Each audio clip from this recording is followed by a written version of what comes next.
Uh, my name's Quinn Murphy. I just found out about this Cheeto thing.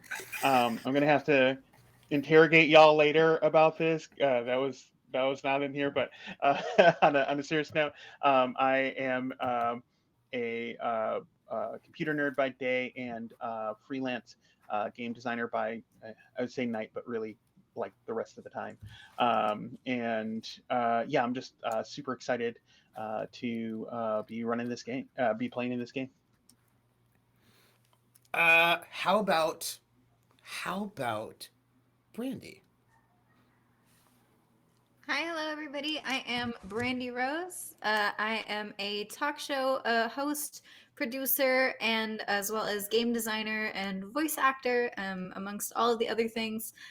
You can usually tell about how much I've been doing recently by how many of my friends are yelling at me publicly to take a nap or betting whether or not they've ever seen me blink or breathe. So that is me, pronouns she, they, and I'm really really excited to get started and play in this really fun world. It's gonna be really cool. Uh, Danny? Who What's are up, you? y'all? Who am I?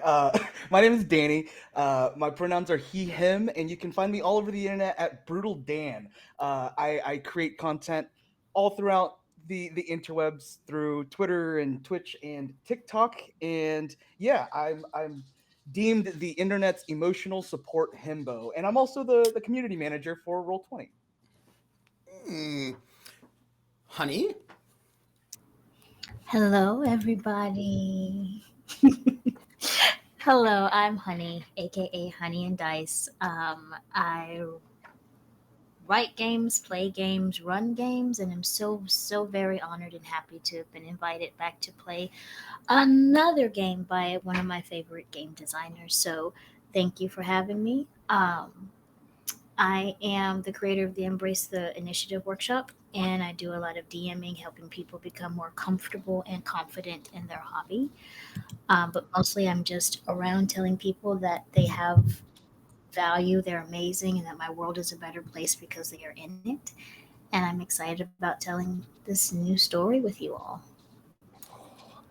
Oh, which leads me. I'm Trooper SJP, and I GM. I use mustache wax, and and I play, and I am a multi-generation Westerner of cowboy stock, and I'm very excited to be here for this game, which is by an amazing designer. It's very interesting. It's very cool, and it does, I think, important work that gives you a different take on the Western that has always been there that we never really talked about, and it has a lot of really, really interesting elements. And today, this session is going to be about weaving the stories that bring us, that will bring us to that moment where our adventure starts, finding out who these players are. And part of this will be about showing you all a little bit about how character creation works, because this is actually a very cool character creation system. So we get to show that off a little bit, as well as talking a little bit about this space so that we're all prepared together. But if you sort of wonder, what do you do in a session zero? What happens in a session zero? Well, I mean, we all do different things. One of the things I always think of is like it's a moment to make sure that we're all on the same page, that we all have a sense of what we're doing together. Because it's never necessarily great if one person thinks their game is going to be like yuck yuck Three Stooges, and somebody else is like, oh, I'm gonna be in a telenovela, and like then maybe it doesn't work out as well. So like just making sure that we all kind of know what we're doing together, and we have a sense of like what so we can be a good team, and also make sure the table is that we have some ground rules so that we can have the most fun possible, right? Like I always think about safety tools, right? You want to have good safety tools. And I always think, I mean, I feel like we've, in some ways, if you ever played a lot of horror games, we've always used them in some ways, maybe not so overtly, but you want to make sure that if you want a horror game, you want to be scared. You want to be scared in a way that's good and not scared in a way that's bad, right? So things like, hey, I'm really good with like skip blood, that's fine. Moths, not so much, right? Just like what is it that people like and enjoy to give people the most fun so we can like really sort of jump in there and dive in there. And we are using multiple safety tools, a couple of different ones to sort of help us be the most comfortable so we can have the most excitement. We have lines and veils, and lines and veils, you can also see lines and veils and heads ups. Lines and veils are things like with a line, that's the things like, I don't really want that in this game. that won't be fun for me. Like if this is like, let's maybe not do that. Like, so for example, I personally really don't enjoy GMing sexual assault. I would rather just not have that be in the game. And so I say, if you don't mind, can we just have that be a line? Let's just not have that in our game. And that means that I don't have to worry, right? Like we're all going to be good at that one. And maybe your line might be that you would really prefer not to have jump scares. Okay, we won't have jump scares. Or like, you can do a lot of stuff, but let's just not have like eyes being punctured. Oh, I don't like that. Cool, right? So just, hey, what is it? What are things you're like, and also I'd just say a line is also, maybe a line is where you're at today. Maybe today's just been a really bad week. Your boss has been really awful to you, and you would just rather not have bosses being awful to you right now in the game. It's a little bit too much. And maybe later it's fine. It's just right now. Can we just not have it? So it's a way for us to know how we can take care of each other and really be good friends to each other in a game by saying, hey, right now, just not that. And you can always sort of revisit them. And then we have veils, and veils are things like, this thing is fine to have in the game, but let's not be like super graphic about it. Let's fade to black, or, you know, just not be super graphic. So somebody might be like, I'm okay with there being violence in the game, but maybe don't spend like 25 minutes in great in-depth being like, and then the sword, and you're like, yeah, I just, maybe not, right? Or you can have the romance, but and then we fade to black, right? So just what are our comfort levels? And all of us together as a group have done that already. And I will say sometimes people say, oh, we don't need to do that because we're all friends and we all know each other. It's like, well, but you don't know where they're at today. and maybe something has happened in their life, and this is just a space to have a really good conversation about some ground rules, so that when you play, you have one thing less thing on your mind. It's nice, but those are not the only things we're using. We're also using X, N, and O cards so that we can check in each other in the middle of a game. And O, we can type in our chat, or if we were in person, we could have a card. I like to use, I get those little referee soccer cards, like the yellow and red. So you can just like hold up a little yellow card or a red card. And the O is just a way to say like, hey, how's everybody doing? And if everybody's doing really well, everybody puts in an O and we know that we're good, we can just keep going. And N is like, hey, where we're at right now is fine. Let's not turn up the volume on this one. Let's kind of just stay right about here. This is like a good level of description or tension. Let's not get more intense. And X is like, stop, no, take it out. That's it. This was like, that was not okay. That was like, not okay. Let's, this is not working for me. Can we just take that out? And I think it's important to note that these cards they're about making sure that the players are having fun, right? They're about making sure that we can have the most enjoyment. And that I always think is really important. I mean, I think many people would sort of be like, oh, that's important in a horror game, of course, but it's important in all games that we can do the things we need to do to be the most safe and the most fun. We'll also be using the scene change, so that if we're doing something, somebody's like, oh, wait, pause, rewind. Actually, I kind of want to retake that. I think that's not what I meant. Or can we sort of refocus that? And this is all about just finding ways that players and GMs, everybody at the table, all of us together, can just have the most fun and tell the most stories and be the most challenged, right? Because I know all of the players and myself even, I know we want really good challenges, right? We want those challenges that make us go, oh, that was so great. Oh, yeah. And we want those to be the things that we enjoy. And so we use these tools as a way to make sure that our games are going to be the most fun and that we can do like the coolest things. And I always like to say, in terms of instead of along with lines and veils, things like when we had our conversation, like what do we want, right? Like we talked about, we want to be able to sort of show solidarity and triumph and show like these are things we want to have in the game. You can also call them palettes, like what are the colors we want to paint with. And I always encourage all GMs and players to really think about like, oh, what do I want, and always check in. We can always ask, and I think we'll ask each other like, are there any like, we'll ask at the end of this game, is there anything that you really want? If somebody says like, yeah, my character's a gadgeteer and I really want an opportunity to like maybe use a gadget in a conflict. And I was like, okay, I'll note it, right? Just like the things that like share with us what we want and where we're at, and that tends to make the game just more fun for everyone. Do any of you all have thoughts you want to share with our audience about that? Like the concept of it, as it were. I think lines and veils are super important, and they're not there to hinder the storytelling. Mm-hmm. They're there so that it can be way more robust and more exciting without having to stop and go. So yeah, definitely encourage you look into it. I know Roll20, I think that was dropped in the chat, but Roll20 has some built-in safety tools as well. So check them out. I think they're great to use. Yeah. And I will just say safety tools are not just for the players, they are for the storytellers or GMs as well. So if you are running a game, it's very important to put your lines and veils in that same document. I also highly recommend, if you can, doing them anonymously so that people do not feel personally pressured to say, hey, that's mine, hey, that's yours, and so on. Sometimes that doesn't work, but having those anonymous entries are important. Just know, telling the story, your boundaries matter just as much as the people in the game. Yeah, and I know that some people get really nervous about it, but I want to say that like we all have different moments in our lives, right? Like lines and veils are also just about like because like sometimes like if you've had like a hard day, sometimes you just are like, hey, I've been having a hard day, and I just want to play a game that like can we just like just right now can we just have a can we have like a dinner like in the game where we talk with each other and like have a little joy and you're like, yeah, let's do that because I care about you, you're my friend, and I want to make sure we have some like that the game is like that you as a player are having a good time and that you're taken care of, right? So this is a way for us to be with each other because that's what gaming is about, right? It's about spending time with people and having some kind of joy with each other. Whether that joy is about, some angstiness where you are talking or not. Um, okay, I feel like I'm a little frozen. I don't know if anybody else is, but I feel like you can hear me. Can you hear me? We can hear We you, can but your hear you. OBS camera is off, I think. Yeah. All right. Actually, I think it might be more than that, to be honest. But because I was like, oh, I feel a little frozen. So that said, I'm going to speak while I feel a little frozen. As long as everyone else is going, I'm going to do things in the background. So that's Lines and Veils.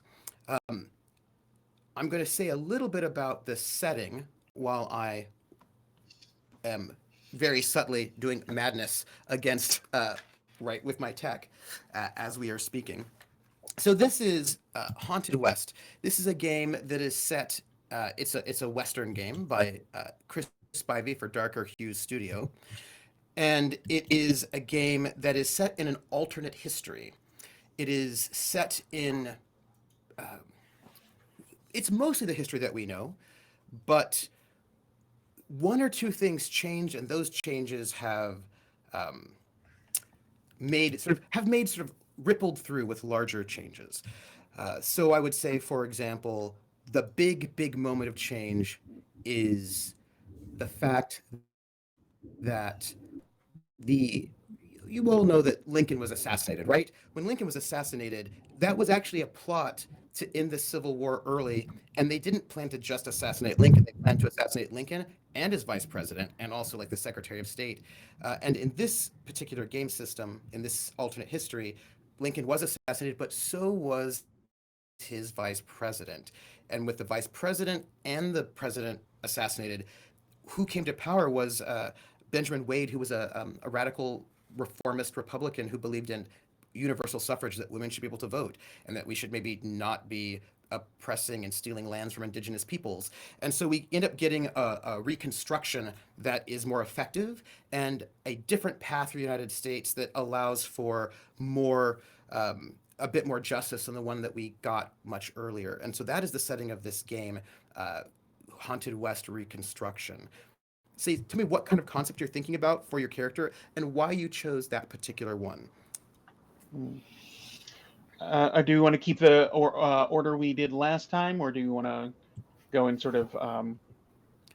Let's do it by the let's do Honey, Quinn, Brandy, and then Danny. Okay. Okay. Uh, Hello, everybody. When I was looking at the different paragons, and there's some very amazing concepts that were here, I'm assuming, Trooper, you want us to go ahead and share which one of those we chose initially um, to be sort of the framework behind our character development.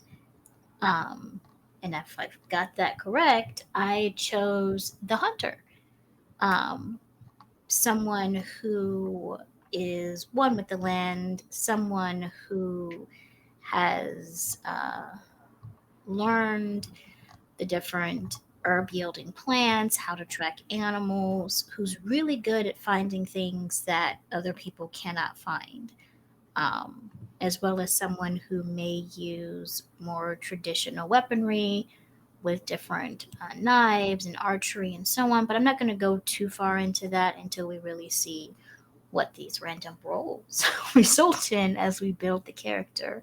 But I was doing the hunter because of my own background and some family ties and things that I think would be really interesting to explain.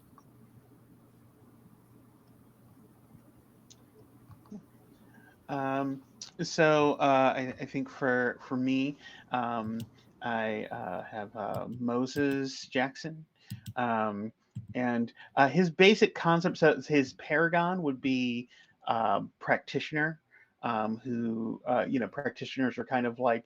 Um, they perform some sort of magic, whether it's like alchemy or demonology or weird science. They sort of sort of actively run at the supernatural and try and harness it in a way that totally won't backfire on them. Will be completely safe, right? That's no. Okay. Well, yeah, it's probably gonna get ugly at some point. But then beyond that, he's sort of the concept I have of Moses is sort of like a grifter's grifter.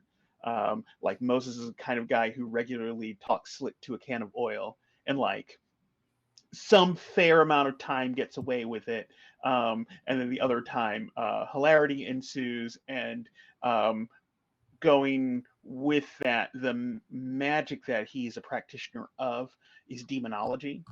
Um, because of course, if you're going to try and sort of hoodwink people, why not just hoodwink demons, right? Again, what could go wrong? I just really like playing um, characters who are generating. I'm hoping for you, Trooper, I will generate lots of like great trouble-filled moments just by being me.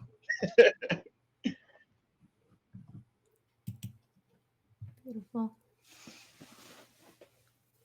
All right. So yeah, I will be playing Nori, aka full name Usui Nori. Nori is actually Tarahumara for Cloud, which is also my heritage. So it's really, really cool to have created this paragon of the Drover, which is, I saw that in the book and immediately I was like, this is perfect. I love her. I know her.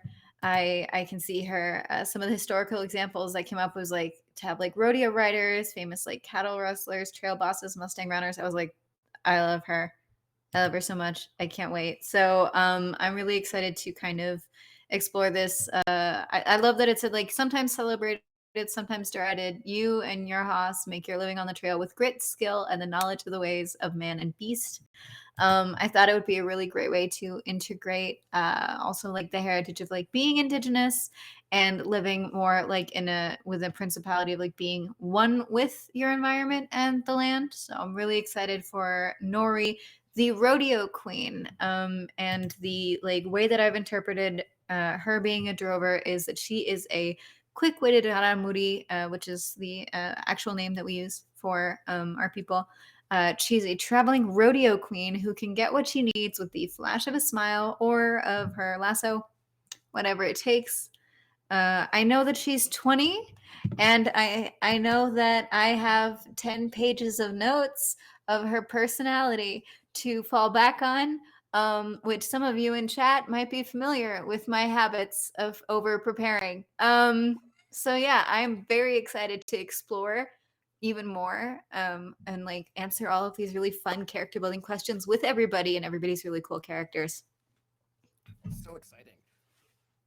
Sweet. And I'll round out our ragtag crew. I'm playing Raiden Chen, and he is his character the gadgeteer. And the way I described him as a clumsy tinkerer who can turn a gun into a flower holder and a flower holder into a rain machine.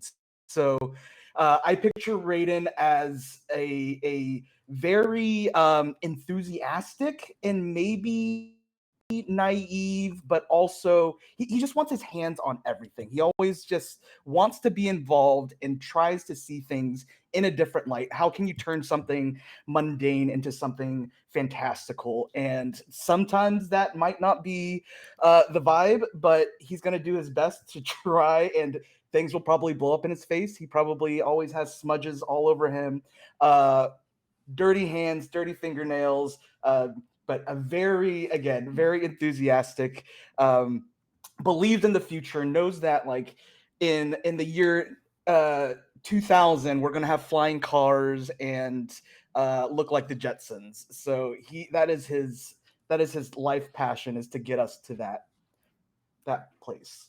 Amazing. Good. I can see you all. Yay! I was like, there you are. There are your beautiful faces. That was everyone. Yes. Okay. So in this game, there's a soul setup to sort of build your character's history and your past.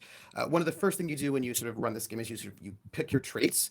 We're going to do that not first though. We're going to do that a little bit later, so we can kind of get a sense of where we're at and what's going on with us. So I think one of the first things that we are going to do, since we are doing this we're going to do slightly in a slightly different order. We are going to do the next part of our out of our path, which is going to be. Let me get right there. We are going to do our milestones. We're going to sort of build our character's history, and I'm going to go and take us to a different page for people who want to see what it looks like. One of the first things that you see is we roll or decide. You have your choice. You can roll or you can pick what your lineage is. And this beautiful tome, Haunted West, which you can get right here, which is substantial, has a lot of exciting options for you. So let's start off and let's find out what your beginning is. Where did you start? Were you born in the West? Did you start out East? Where are you from? A different country? Where are you from? Did you start at the bottom? You start at the bottom, but now you're on top. Are you so fancy that everybody already knows? These are these are questions. So let's find out what y'all's lineages are, and let's maybe start telling some stories about that. Yeah, Danny, would you like to roll and or perhaps choose? Yeah, let's do it. So all I have to do right now is just roll a d8, right? Roll a d8. Let's roll them bones. First roll. What you got? I got a 1, a nat 1 for my first roll on a d8. Interesting. Okay, so that would mean that that is enslaved, that you would have been born to one or more enslaved parents. You might have been born into chattel labor or boarded labor, right? Indentured servitude. What would you like to keep that, or would you like to choose something else? Roll or choose. I think we'll keep it for now. The way I kind of envision it is that maybe being enslaved is a part of my story, and the fact that like I didn't have a traditional mom and dad, so I moved from family to family, and my parental figures were a part of the enslavement. So Yeah. I kind of jumped around in my childhood. Yeah, and it could also be because being enslaved is also indentured servitude, Right. Or maybe you're working on you're working for a factory or some kind of owner that basically you owe them money so you can never leave, right? So like, there's all sorts of forms of sort of enslavement that happens through company towns and all of that, right? So you can ponder what that means, but this means that you have a result, and I would say add this to your character sheet as we're thinking about it, that you're going to be able to get a +1 in your physique and a +5 to fortitude skill, low profile, which lets you to sort of blend in, and psychology. Okay, good. Honey, what about you?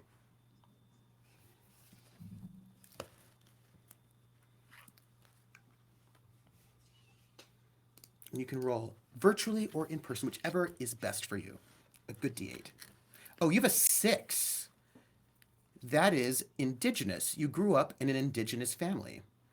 family's relationship with the colonizers varies widely depending on the region you live in, which doesn't mean that you are necessarily indigenous, but when it comes to where you have like where you were hanging out, what do you think about that? Would you like to keep it? Would you like to move? How does that feel for you? I would love to keep that for reasons that can probably be fleshed out upon, but there were a lot of things going on at that time, even in indigenous communities. When you think Oh, about yeah. the Choctaw freedmen and all of Mhm. these different groups The and so Seminole. on, Yeah. that can be a very layered kind of background. But I think it would lend itself to a hunter paragon very, very well. Nice. Oh, I love this. Oh, I love that. Okay. Um, all right. Brandy, how about you? Would you like to roll? Would you like to choose? Where are you at?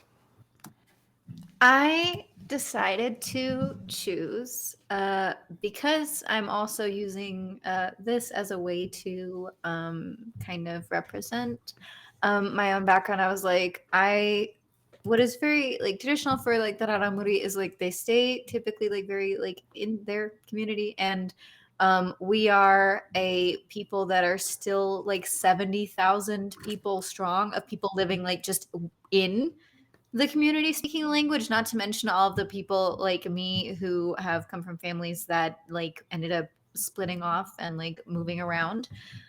So I was like, I think it'd be really cool if Nori also grew up indigenously, but to show that there are a bunch of different ways that can happen, that can look like. That's amazing. I love that. And I just want to highlight right now, before we before we move forward to Quinn, that one of the cool things about the life path system is that you have the option of rolling and taking what you get, rolling and being like, oh, that no, I think I want to do something different, or just choosing, right? So there's a lot of flexibility. And what's also really, I think, really awesome about the ways in which the life path system, all of these events, is that it's very open to what it might mean, right? Growing up indigenous could mean that you are, or that you were adopted in, right? It could mean all sorts of things. And what it means to be lower class, you can decide what that means for you as well. So these are, in ways, these are storytelling prompts that help you sort of build your character's story, but they don't restrict you. So Quinn, how about you? Cool. So I want to pick, Please. and I want to pick um, that the elite Ooh. 7 role. So so Moses was born. Um, he did not actually develop his fast talking, grifting skills on his own. He actually comes from like it runs in the family, right? Nice. And that's sort of how his family got free, Mm, right? They kind of like they cooked up mm, kind of some stuff. They like made some like like false papers, ooh. right? And then like constructed this whole thing. So like when he was born free, right? Yeah. And they and they were running like you know uh successful stuff, and it's like by the time they ran such a real scam, by the time they got legit, it was like where the scam started and where it ended are like no longer visible. Oh, that's so cool. I love that. Um, and we can find out what kinds of scam as we go and how Oh people. yeah. Oh, that's really fun. Okay, so right now we're just doing our humble beginnings, just like our opening background. The next thing we roll, and we can go to the no map screen at the moment if you don't mind, Dot, because we're good for the moment. How about siblings? How many siblings? And let's do this horseshoe and go the other direction. Quinn, we're going to start with you. Would you Okay. like to roll or choose? This I'm gonna roll for, All because right. that is a that is like a that is like one of those essential non-essential parts of my things that will be interesting. What am I rolling a d8 for that A or D6. d6? Okay, and rolling 6. Ooh. You have a multitude of siblings. You Oh, come this is from gonna be a large great. family and have many living siblings, at least so far. Uh, so, would you please roll another D6? Yeah, We're going to find out how many siblings you have, at least at this point in time in your life. 3. Three. If you would not mind, could you roll a D4? Mm, exploding. I love it. Mm-hmm. You have Green. 6 living siblings Okay, I at love it. the moment, because we're just still at the very beginning of your life. Could you make a note somewhere in your notes that you're going to be rolling twice, 1d12 twice on the life events table? Okay, 1d12 twice. Hold Life on. events for your siblings. We're going to find out how well your life is going from this very, very good start. We'll find out where it ends. Okay. Belle, how about you? How about siblings? Would you like to choose or would you like to roll? I am going to roll.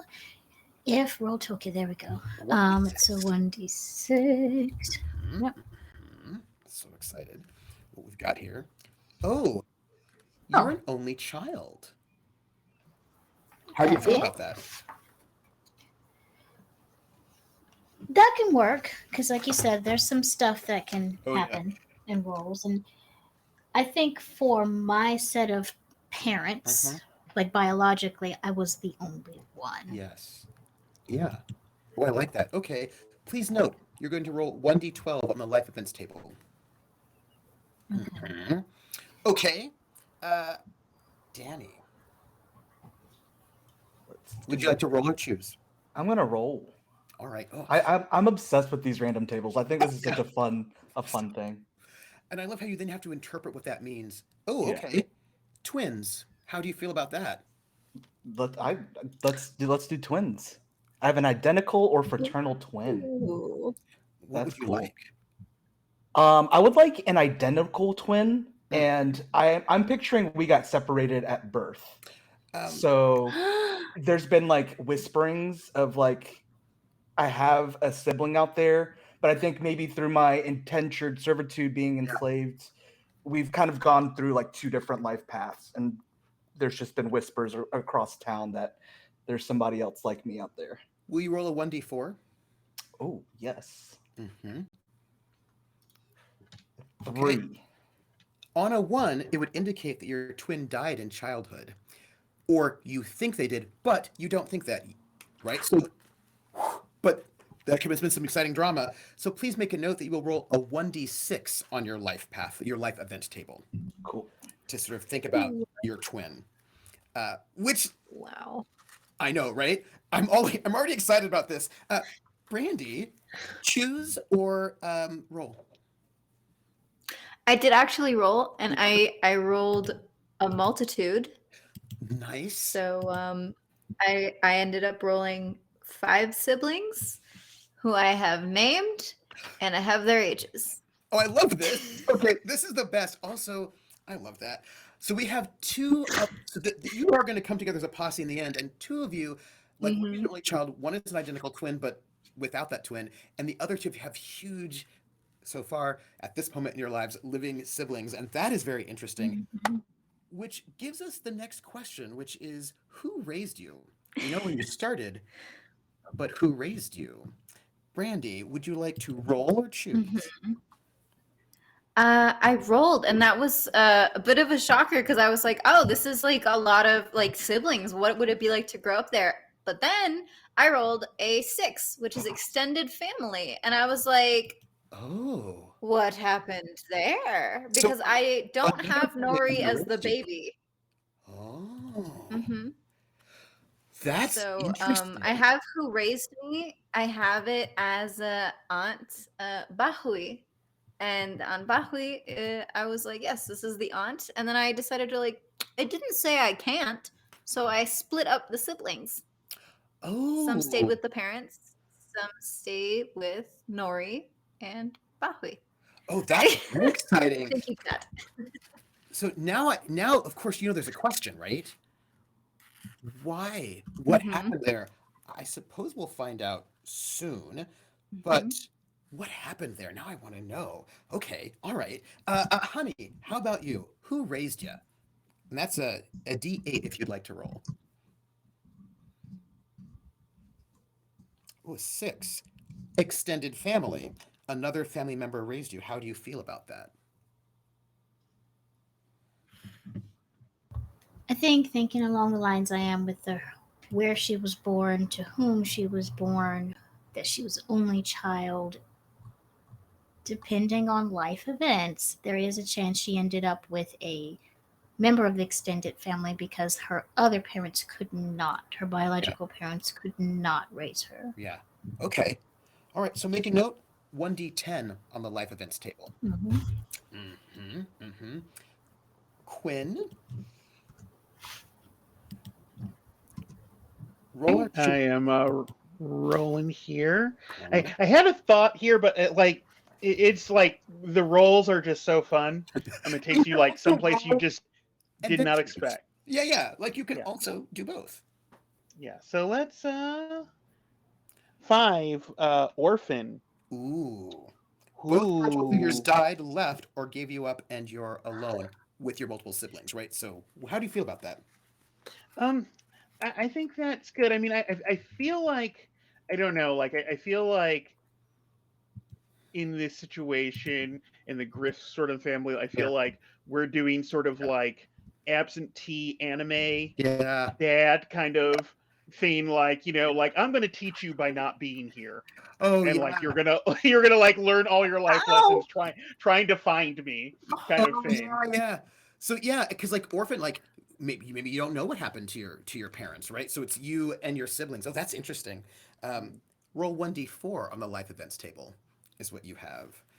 And Danny, who Right. raised you? Who raised me? Let's see. A 2. Both of your parents. Both parental figures are present. How do you feel about that? I think I like how that's worded because I think they're both present, but I don't kn- right now. I don't know my relationship with them after Yeah. all this time. So, Yes. um, Yeah. yeah, that's definitely something fun to play with because even though my parents are present, I don't know how much they had Yeah. with my upbringing, Yeah. and all that. Ooh, that's interesting. So note you will roll 1d12 twice on the life events table. So that is this beginning moment, right, to think about your character, a bit of a setup, but we have to learn, of course, the first life lessons that you have. And I'm going to note, once we get past your adolescence, we're going to go and roll those life events, and then we're going to tell the story of our early child. What we're going to weave this into a tale, and I want to know about your people. So, in your life lessons, what are the first things you learned about life, society, fairness, what it takes to get along? What skills or tendencies did you pick up?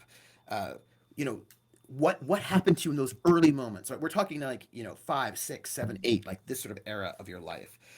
So, what's neat about this is there's a table that for each of your lineages, right? So if you have a depending on your lineage, you're going to get different life lessons. Somebody who grew up elite is going to get different life lessons than somebody who grew up like working in a factory.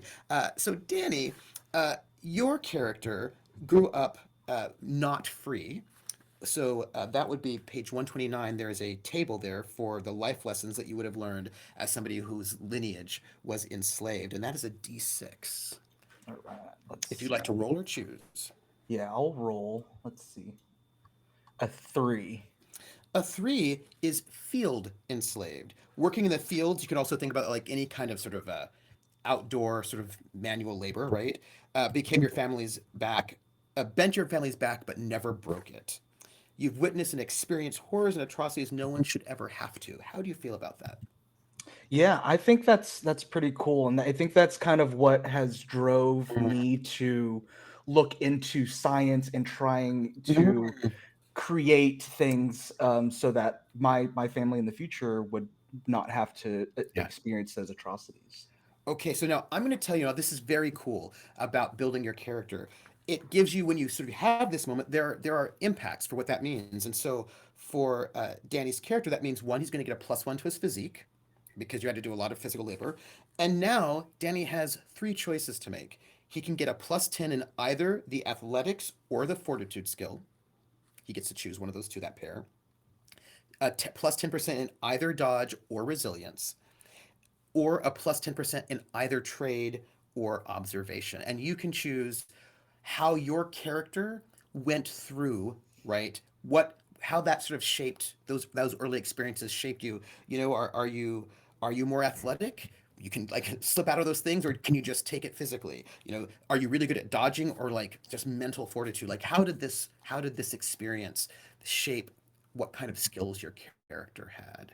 Yeah, that's cool. I think at first glance, like you would just look at Raiden and just assume that he was just like in the books all the time, just very nerdy, Yeah, very dirty, but yeah, like he has that grit. Like yeah, he grew up in that setting. yeah. And a lot of people that aren't close to him or haven't seen him do anything other than science, they probably would not know that. That's So amazing. it might be a surprise to people that he's a little athletic, and he's a Yeah, little he's stronger than what his meekness and his yeah. overtly positive attitude would prevail, I think. Well, that's amazing. I love that. Okay, honey, how about you? You grew up, if I remember correctly, indigenous. Would you like to roll, or would you like to choose? Rolled a 3. Ooh, of the war.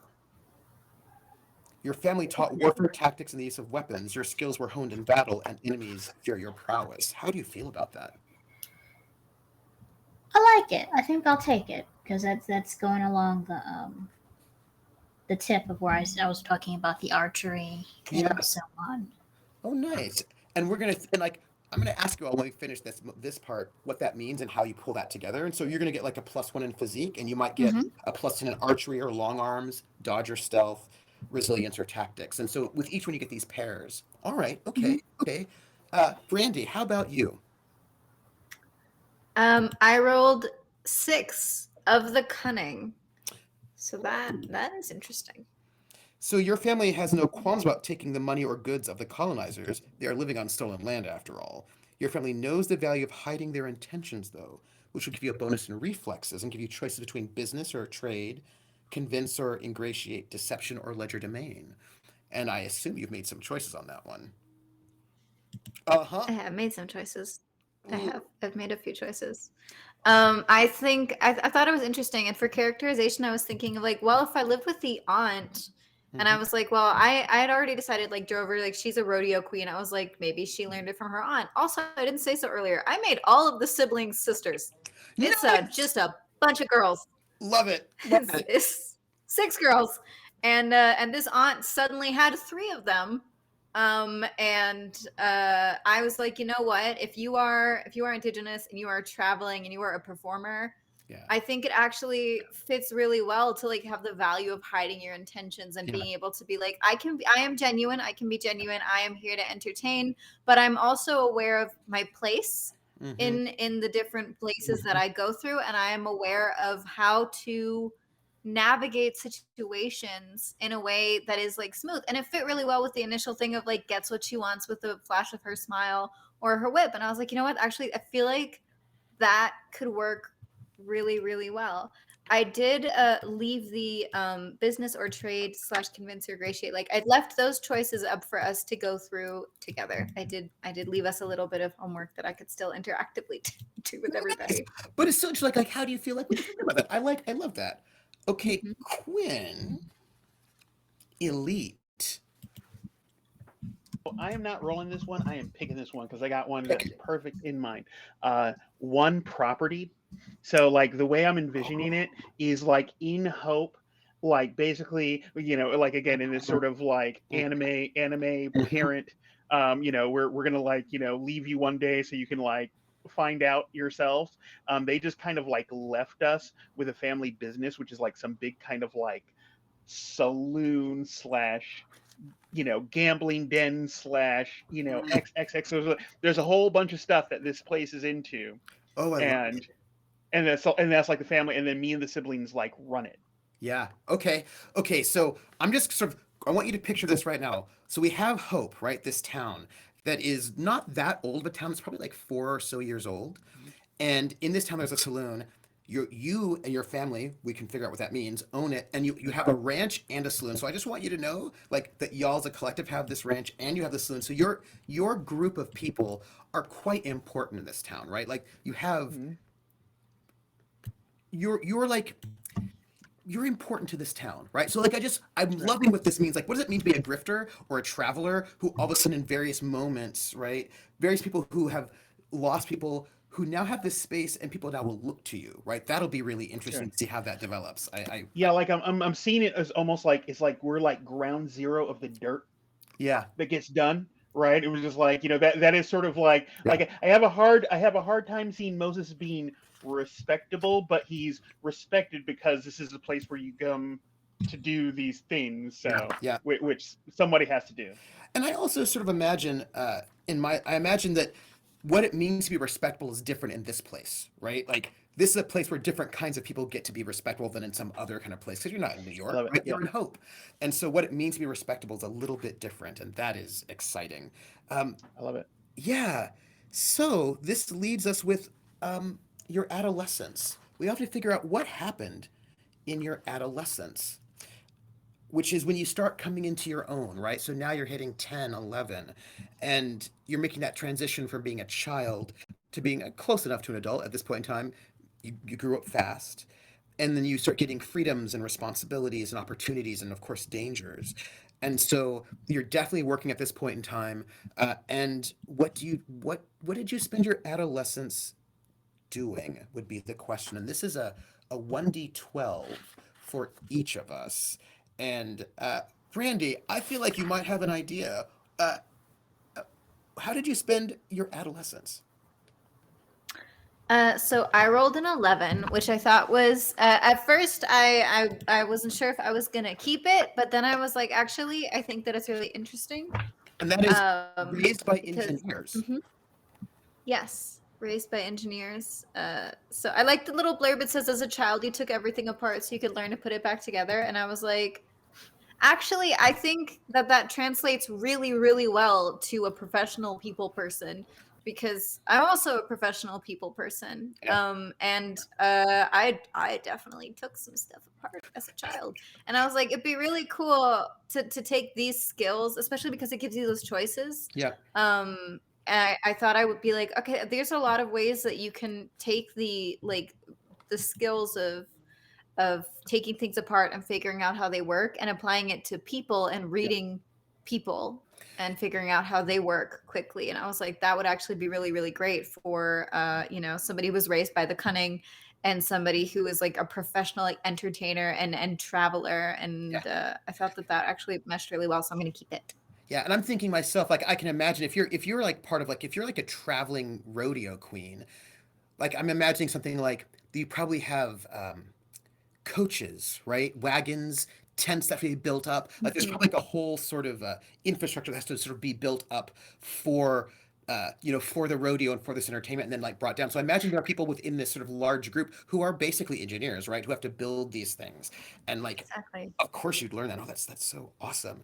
Okay. Yep. And it says repair in it, and I was like, absolutely. Nori is the person to be able to repair things Oh, I love that. around the place that they're on.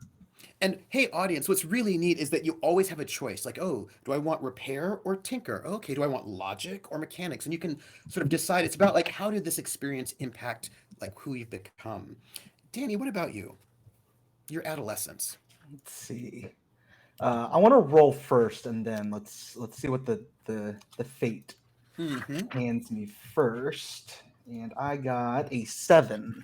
Oh, a 7. Raised as a fugitive, always on the run and never settled, you learned early to defend yourself. How do you feel about that? Oh wait, hold on. I'm sorry, that's a 5. 7. Yeah. Raised at war. Your Yeah. parental figure was a soldier, and you know just what it takes to be one, or at least be mistaken for one. Yeah, I think that fits in well. I know I mentioned earlier, like maybe they were present, but they weren't always around. Yeah. So I kind of I want to work that into some story where maybe my parents were a part of the war and they had to find a way for me and Yeah. my sibling that might be out there to Yeah. survive. Yeah. So And maybe the war they, separated you. I mean, yeah, exactly. yeah. And maybe I became an indentured servant just to live, just to Yeah. try to Yeah. make Now, it through. you're kind of young, right? Which means the war was probably the Civil War, although it could have been a different, because there are a lot of wars that are going on at this moment in different ways, like large and small, Yeah. land wars, water wars. Like there's a lot going on there. So you can like ponder what you want to do with that one. Quinn, how about Yeah. you? We're definitely rolling for this one. I want to. I had some thoughts, but yeah, Okay. we're Oh, 5. you were Oh, raised as a fugitive, actually, on the run perfect. and never settled. So let me. I get. So you were elite, a lot of Mm. money. Clearly, something has happened in your younger moments that has you raised as a fugitive, Mhm. where you learned how I to mean, defend yourself. I feel like at some part it's like kind of like the 7 of us were kind of raised to sort of uh, use our sort of social skills to harvest bounty from the world, right? Yeah, yeah, For a world that's basically been unfair to us anyway, so who cares, right? And I think I see Moses as somebody who's pretty ambitious. So it's like, hey, we have a pretty good thing running here, but I bet you I could do a little bit better. And so I yeah, went out, and that didn't go so well. We can touch on what that means, yeah, but when we get there, and I came yeah, and I came, like I came back kind of wanted by some folks. yeah, yeah. That makes sense to me. I like that very much. Honey. Oh, you have a 12. Okay. Raised by the elite. There are certain things that a person of class must know, and you are most definitely a person of class. You didn't start out that way, but it seems as if in your adolescence, somehow, if you choose this, that you somehow came into a space, and perhaps that is extended family. Or how do you feel about that? So I'm going to ask if I can do one thing. Can I do Absolutely. one more roll to see what Yes. that is and then Yes. choose one of these? Absolutely. Just because I have ideas, but It's often like just how you feel. You know what I mean? Like, how does that yeah, feel for you? Absolutely. mm, Um, I love best does make things in well. Oh, Okay. 1. Okay. So you have choices. 12 is raised by the elite, and 1 is raised on a plantation. Okay, chat. Chat. Which one? Which one? If you choose 1 or 12, and I will tell the story behind it. Now, let me read the description for 1. Yeah. You've left servitude behind, but you still remember every skill you learned to survive it. Mm-hmm. So either way, this actually could still be the plantation, depending on just where you Correct. are, where you That's are. how's it. Yep.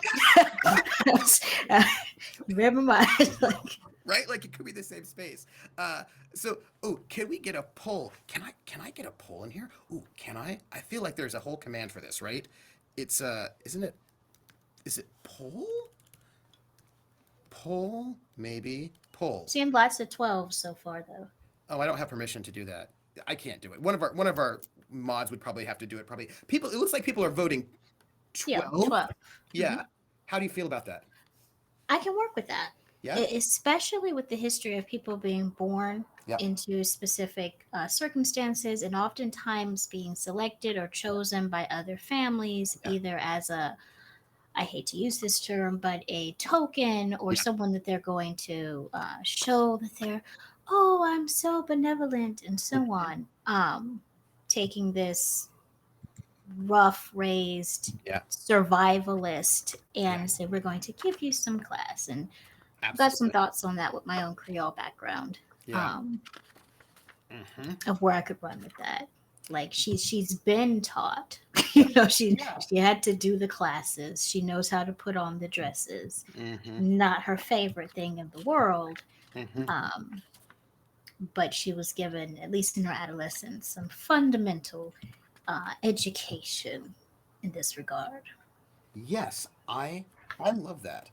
Now, the next thing is apprenticeship, but I think it's important to roll for our siblings now, just to, like those life events to find out where we're at this moment with our siblings. Now, uh, honey, did you have a life event roll? I feel like. Yes, I have 2 life event roles. Mm-hmm, mm-hmm. I have a 1d12 for number for siblings, Mm-hmm. would you, if you don't mind, roll that? Let's find out about this. Okay.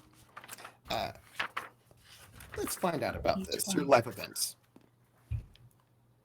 A One. one. Like this dice likes either or.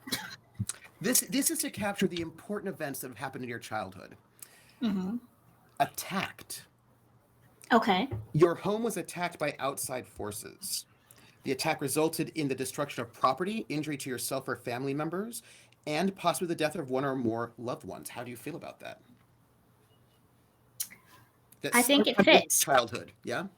I think it fits 100% with not only of the war, Oh, yeah. but the eventuality of her being raised by the elite and it being extended family. Oh, interesting. What kind of attack? Do you think the war was basically the attack was part of the war?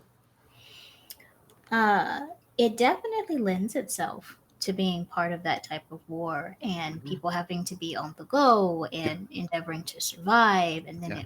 making the final decision. You go stay with your auntie, your uncle, or whoever it is, who happens to live this other lifestyle that might be safer for you. Especially considering if you think about Plaçage at that time and you Yeah. think about all of these people who were African American or freed and lived at a different Yeah. socioeconomic status. Yeah. Oh, so interesting. Okay, Danny, what is your life event you've got related to your sibling? What do you have? That's the one I roll 1d6. Okay. Is this under family relations? Under life events. Life events. Because I mean, if all of your siblings die, you don't need to roll under family relations. Is all I'm saying. It's just how that goes, because that Okay. can happen, right? Yeah. Just saying. So yeah, I guess so. Did I have? So who raised you? I was supposed to roll 1d12 twice. But that will come. That'll come later. Okay. Yeah. Siblings first. Siblings first. So I'll just roll a. Is it a d6 or a d12? What did you have? Let me check. Number of it was my twins, my twinsies. So for your twin, a 1d6. Okay. To see what happens to you. Is what important life events? Oh, 6. Interesting. Religion. A new religious movement catches your parental figure's attention. One or both parental figures start following a new religious movement that might result in the separation of your family. Ooh. And you can get like a +5 to expression and a +5 to scholar religion. Note with all these things you get bonuses to skills, and note what you get so you put them in your character sheet. What do you think about that? Looking at 1 through 6, I kind of want to lean more into maybe the gold rush. Do it. And Absolutely. so one of my parents was a soldier, and the other one had gold fever. So it says gold fever strikes one or both parental figures. Yeah. They headed west in search of gold. And it says they might have taken you along, but we'll see. It might have been somebody else. Okay. Quinn, what is the life event so that's connected to that? So for my sibling one, because I have so many siblings, I think I roll 1d12 twice. Please Okay, do. all right. Okay. So let's see what kind of spice we bring to the table here. Yeah. What kind of spice you got? Oh, sorry. I was actually accidentally put that into the Twitch chat. Sorry. Right place. Roll 20. There we go. 1 for my first one. Attack. And okay, that's gonna be fun. And then 2. Okay, we're clustering. Disaster. Okay. So attack is your home is attacked by forces which could result in some death or property destruction, family members, right? Disaster. Maybe it was under a cold snap that killed the crops and cattle. Another natural event or the watchful eye of outside forces. Your people are subjugated to famine conditions. So you've got starvation and hunger, potentially leading to the deaths of one or more family members or the people you live with. And you get to choose. If you're like, I think that out of my 6 siblings, I think I lost 2 of them to famine. This is all up to you. About yeah. that. So okay. So I think I want to put these two together, Sure. actually. When I see these two, I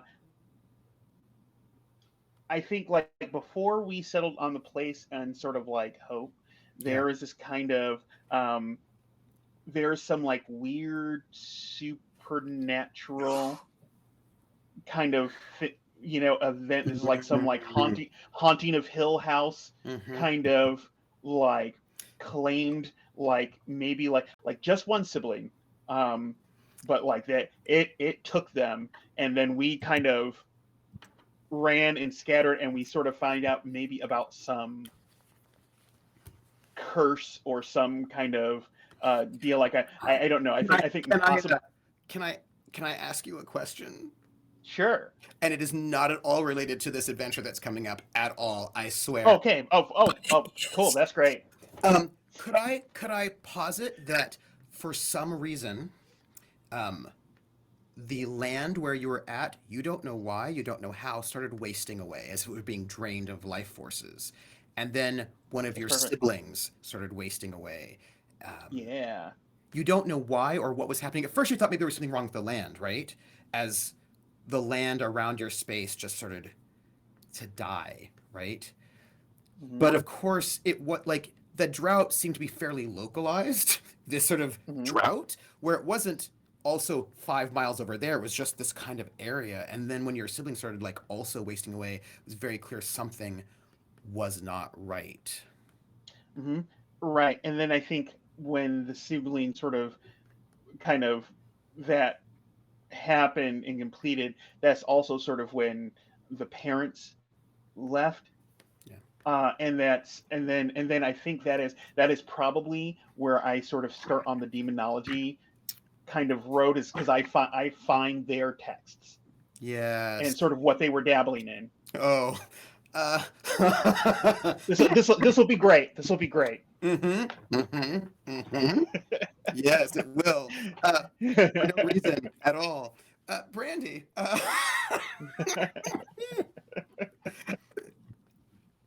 I love presents. So I had two things that I rolled. So the first thing that I rolled was a 4. Which is displaced, which makes a lot of sense. Mhm. That's very good. Yep. So I played that as so the siblings are let me grab all of them real quick. Because this is where I was like, this is where I think they got split. So I have Bemori, the eldest. So at this current stage of the game, Nori is 20, Bemori is 27, Mitsa 25, Ahui is 22, and then there's the twins Sume and Sure, who are 16. Chat should maybe stop saying the W word. And I was thinking, okay, I think what I wrote out a small paragraph, tiny little thing. I was like, okay, I think internal paragraph, like internal conflict. Sorry, brain blue screening.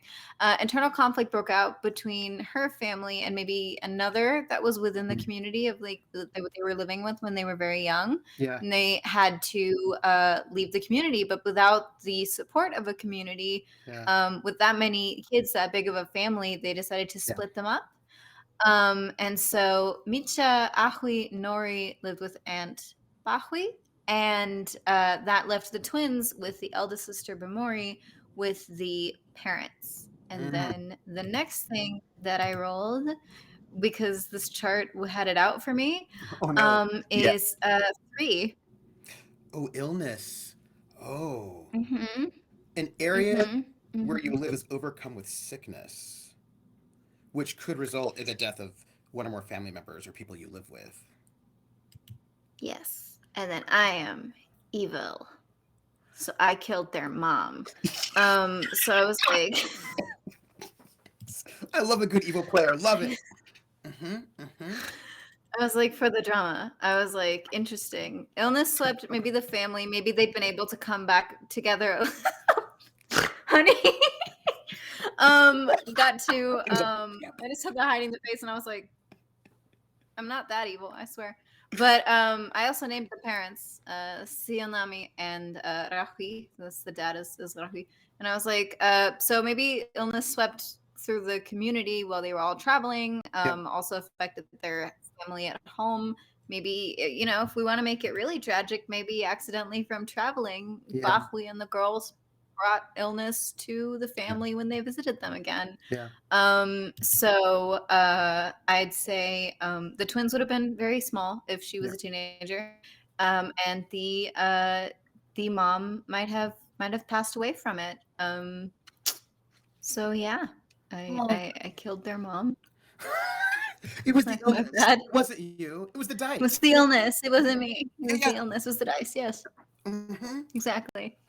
I love you all so much. Mm-hmm. Which leads us to the question of your apprenticeship, and then last rolls on the events table to finish your humble beginnings. And the apprenticeship is what you did to provide yourself for yourself when learning an occupation. And what's very cool about the apprenticeship, which is like the last bit before you actually sort of get your paragon, is that you're given a choice. You have to make a choice in that will decide something about who you are and what life you're going to lead. And honey, can we go with you first? Would you like to roll or choose your apprenticeship? Let me roll because I love using Roll20 in a way that is working for me, which is actually a miracle. So while we're on this blessed day, I'm going to D12. roll a 1d12. Okay, that's it. Oh, a 10. Let's see. What? Military service. You join the armed forces in some capacity. And the question would be, if you choose this, was it on the front lines or was it the support line? And what that means, it's interesting, right? Like, you know how many women fought in the Civil War in disguise or not, depending on what they were doing. There's such a really amazing history of well, let's be fair. Women have always fought in every conflict because conflicts happen in people's homes, right? So I would ask, would you be interested in that? I have, because my brain is this strange place that comes up with stuff like botanical steampunk. I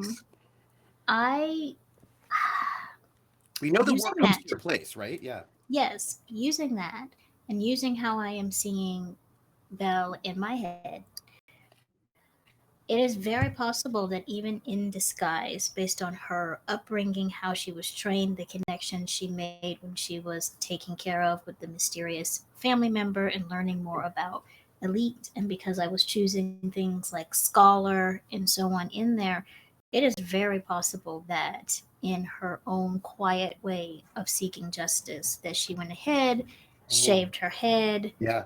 put on the uniform, and went to serve, because of how much that meant to her, or even a hope of reuniting with some of her family that she was not allowed to stay with. My goodness. What a cool story we're getting for your character. So, front lines or support line? She is archery specialist, and I'm trying to see, as a person who is very stealthy, is very, very good at being seen when she wants to be and not seen. Mm-hmm. It's a difficult call. That is, Huh? right? I mean, it's tricky, right? Because front lines gives you extra bonuses on athletic skills, support extra bonuses on repair. I'm going to say, because it amuses me and because I have a whole thing coming together in my head, especially if you've never seen an archer who is also a sniper and the ability to use the bow and arrow, that I think that's going to be her specialty. Yeah.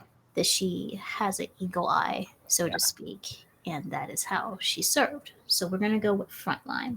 Yeah. Nice sniper. Nice. Okay. Love it. Love it. Okay. All right. Danny? All right, yeah, let's see. 1d12. Yes, please. A 6. Huh. Ivory Tower. You went into academia, which could range anywhere from a school teacher like Ichabod Crane, all the way to an esteemed academic or a polymath like the real-life professor Norbert Rilieu. And you are a tinker.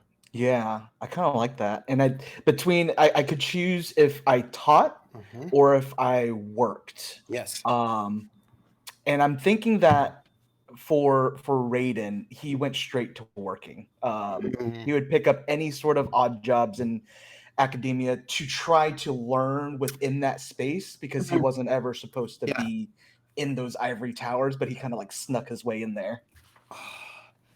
That's so cool. And you're going to get now bonuses on electronics, so that's really neat. Quinn, how about you? I'm picking again because it's just like very obvious for me what it was. Life of Crime. Absolutely. Absolutely was a life of crime. And now for which one we pick, our Jackson family saying passed down from mom and dad is that bullets hurt but words kill. So You have a choice of right, in this moment, it's violence or words. right, and so because words kill, I chose words, right? Absolutely. I think part of our motto and how we built things was they're like, hey, if you want to like take out a person for a while, you shoot them, but if you want to like lock people down and like for centuries and do your stuff, you use words, and Yeah. so that we learn to use them for ourselves. Oh, Brandy. I picked this one because also it felt very obvious, and like this was kind of when like Nori was like really, really coming together of like personality wise, and I was like, that's entertainment. So 11. Absolutely. Now, the question becomes, was it for the audience or for the craft? It was for the audience. It was for the audience because I have figured out that this is a person with a capital B, capital P, bold personality. You will hear her, which is something that I always take as like a little sideline of like, yeah, you like Yeah. there's these posts that go around of like, oh, when people talk over you and you kind of fade out. My best friend once said, no, I don't know what that's like at all, you will hear me. And I have taken that and made it a life philosophy. 'Cause she's just full of little wisdom like that, and I was like, this is Nori, like you will hear her, and it's not in a way that is aggressive or even terribly assertive, so much as like you can't help but hear Yeah. her. She's loud. And she probably She's has here, and she is here for the crowd. Yes. Exactly. I love that. She's here for the crowd. I just love all of this. But we have to do our last life events thinking about our parental figures. Um, Mhm. Since you killed your mom, I feel like we should start with you for that last for that last life event. I'm sorry, the Oh dice boy, killed your yes. mom. The dice killed your mom, not Ow! you. I feel called out. No, I it's not you. feel It's the called out. dice. No, the dice do it. No, it's not. Yeah, it was not me. It was not me. Let me see. I've lost the chart here for a second, but because I actually left one life event open because I knew I was gonna have another one. Yes. So that would have So been 1d10 on life events for extended family. okay, awesome. I'm clicking between my 18 tabs that are open. All right. So ADHD, I have all the tabs, all of it, all the Oh. tabs. That's also what my brain looks like. I'm sorry. Which D did you say? D8 or D6? D10. Oh, D10. Yes. None of the above. Bigger Very, a very much 3. so. I rolled a 3. More illness. So this illness is Oh, hitting hard. oh, yep. The It- dice it are just sure telling did you. hit. Absolutely. Oh boy, who dies now? Who dies Who now? dies now? Hey, you know what though? You're getting more resilience, more fortitude, and more first aid is what I'm trying to tell you out of this one. What I'm thinking is chat, if you have a suggestion for who could be killed, you can drop it. But I mean, how devastating would it be if this time the dad dies? And the Yes. twins are now alone Yes. with Bamori, Yes. who is 27 Yes. and has given up her whole adult life Yes. to stay at home after their Yes. mom died. Yes. Absolutely. I think it's the dad. Oh no. I also have some Except this time questions. maybe it doesn't look like Bamori's fault. Maybe this time it's like, yeah, that the illness just swept them. It wasn't from our traveling. It just happened. I have some questions about what kind of illness it is, because, you know, Mhm. I like to cause trouble. I just have some questions about it. That's all. Yes, yes. I'm just Ask wondering away. if the second, like maybe that first illness was like, typhoid or something. Who knows? Um, Mhm. this is just a question. I'm just asking because I don't know. I wasn't there. Did that second illness, did that involve perhaps the area around where you were at, perhaps withering, like the water Ooh. drying up, the vegetation dying, and then perhaps the father started wasting away, the color draining You from your father's know, skin? I don't know if that happened. Did it? I'm thinking because she is a wanderer by trade, they are nomadic in nature, and now she has this beautiful place she has settled down in with these wonderful people, and maybe after her whole life, she's very proud of this. Bahu is proud. The siblings are still traveling. They come to visit, but Nori's just gonna set up camp here, and maybe she gets the dad and the twins to visit and stay for a minute, and the dad does not leave. Hmm. You know what would be, Mhm. it would be super awful if anything like that started happening in Hope, which I'm sure would never happen. I'm sure, like that would be. So yeah, I wouldn't even worry about it. I'm sure it would never happen. Inconceivable. Inconceivable. It's fine, and I'm sure there's nothing supernatural about it at all or worrisome. All right, so it's cool. Danny. The chaos. evil. So yeah, I'll have to roll 1d12 twice because both my parental figures are present. So I'll just roll two. So I rolled a 6 and a 1. A 6 and a 1. That is religion and a tact. Okay. How do you feel about that? I think attacked makes sense with one of my parental figures. Yeah. Um, And the please rel- note, no religious movement. Those can be like the United States invented all sorts of weird, like a gazillion religious movements, all sorts of stuff. Like it's could be anything really. yeah, There were cults. There were all yeah, sorts of things. yeah. I think that could be a cool side quest for the parent that went out west, Yeah. and maybe discovered a new religion. So I'm cool with both of those. Nice. Note what you get. Honey, what was your last? What did you have for your life events? I feel like you had. What did you have? What did you? I have a 1d10 left to roll for extended family. Please do it. I'm ready. That's a 3. Ha! Jesus. Yes. That's so weird. How do you feel about that? You know, it just seems thematic.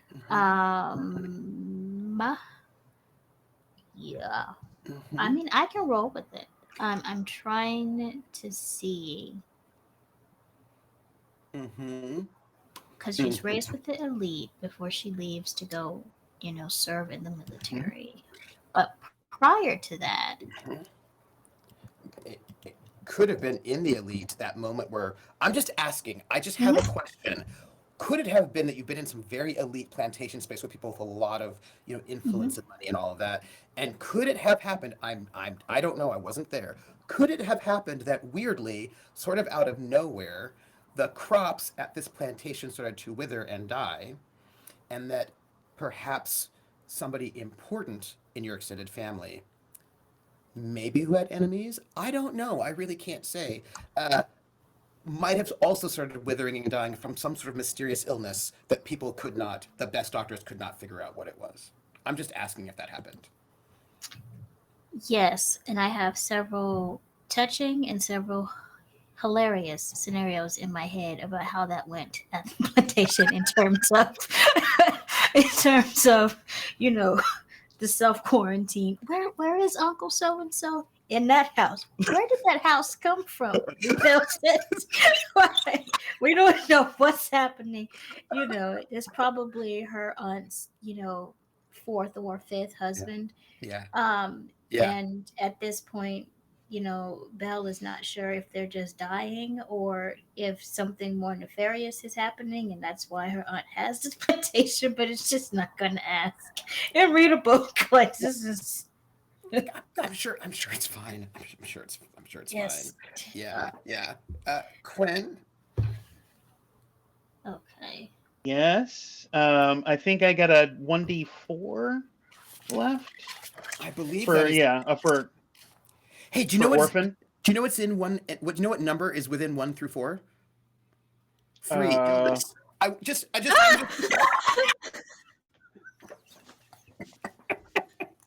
Let's do it. asking. Let's do it. It's chosen. It's the illness. Okay, I have a question for you because I wasn't there.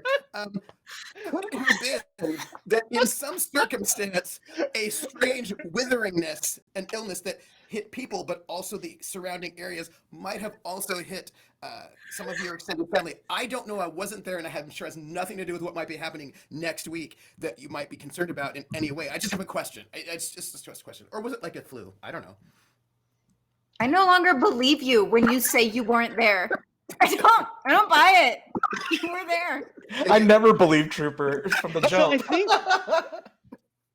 I think what I'd like to throw out as the variation, Please. is the illness is like by us, but it actually conspicuously does not hit my family, just people we happen to come in contact with. Yes, I like that very much. So this second time around, for some reason, your space doesn't get hit. Right. We're okay. Just other folks are. May I ask you another question? Again, Sure. it's just like off. I don't know. Right? It's just off the top of my head. Did you sometime before this hit do an unexpected act of kindness to someone that a stranger you'd never met before? Yes. And by act of kindness, probably it was like a lead into some sort of scam, which hopefully didn't like reverberate around when they found out. Like, it just was okay. Interesting. Cool. Just wondering. Yeah. So that right there brings us to the end of your humble beginnings, which leaves us with very little to ask except, what paragon path have you all chosen? Who are you? Because I feel like now we've got here, the chat needs to know, what is your paragon path? Danny, tell us. I need to know. My paragon path will stay the Tinkerer. Tinkerer. What do Or the Gadgeteer. Gadgeteer. What is that The about? Gadgeteer. All about science and trying to literally reinvent the wheel in maybe fantastical ways. And pretty much a huge driven motive to help move our society forward, but also look out for family, close ones as well, and find a way to make money, become successful along the lines of that. Nice. Okay. How about you, honey? What paragon path? Okay, Paragon Path. I'm going to stick with what I originally selected, which was the Hunter. Even more so now that we've gone through the Oregon Trail of character creation. I'm gonna be completely honest. I now know what it feels like to be on this side, having done some similar ones with other books, and people are like, "Oh, and then your granny died, and then oh, and this, yeah, this is interesting." And for the people who are watching, my thing rewinded, but the hunter is basically what it sounds like: someone who is one with the earth, someone who is um, good at what she does. You call the great outdoors your home, often preferring your own company. Far from the city life, you use traps, weapons, sharp wits, and a keen eye to blaze trails and get the better understanding of your prey. Um, And there I'm are 12 all archetypes, by the way. So for those yeah, of you in chat, there are 12 different archetypes that you can do really different interesting and cool things with. yeah. I know we've got some selections we have to make, but I almost see her in the City of Hope as this sheriff in everything but name. Like Do you, she doesn't want the title yeah, do you know why you're not the sheriff in name? because no one's gonna take that seriously, really. Because She because is because to have a sheriff, you must have a county, and Hope is not in a county. There is no county, exactly. so you can have somebody who acts as a sheriff, but their Hope is not yet in a county, right? So there's no county seat. There's no official sheriff. Hmm. So any kind of sheriffing would be an unofficial job that you would do, right? In so much as security, Yeah. knowing who's supposed to be where they're supposed to be, the one that goes out to find, okay, my lamb is missing, my cow is missing, Hmm. you know, my husband left 3 days ago. He has not been back, and she just come back and say, "I just move on, girl. I just move on." Like just the one that just she goes to investigate, and comes back, and so I think the hunter in that Yep. little bit of solitude. Yeah. She's seen war. She Yeah. doesn't seek violence out, Yeah. but she knows how to be violent if Yeah. need be. Yeah. And because Hope doesn't cannot have an official sheriff because there is Hmm. no county, um, that's you, right? Like that's at least it does not. There's no official county yet.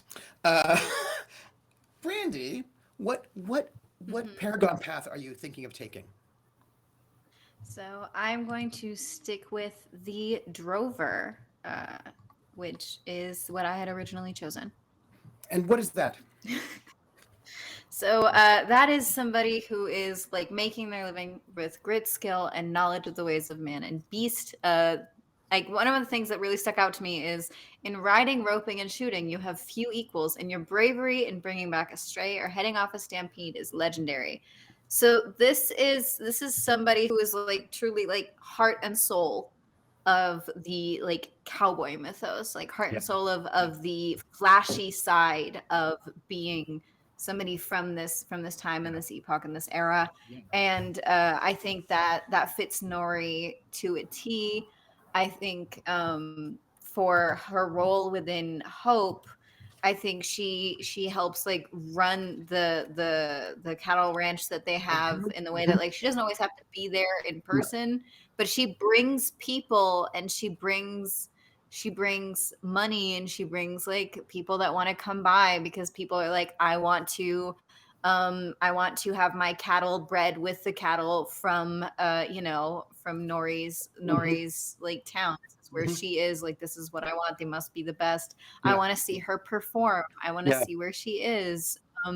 So she is the little, just, I don't know, little piece of its soul maybe, and she is probably the person people go to after they get the appropriately aged dump him sis, where she brightens brightens their spirits and is able to like make them smile again. Like she is very much like this little walking sunshine of a person. She is not, I don't, I think for all of this, I don't think she's haughty. I Yeah. just think that she's just big. She's just a big personality Yeah. and she can't help it I'm gonna have to so give much each of as y'all like, I'm gonna give each of y'all some specialized info that you'll know some things about.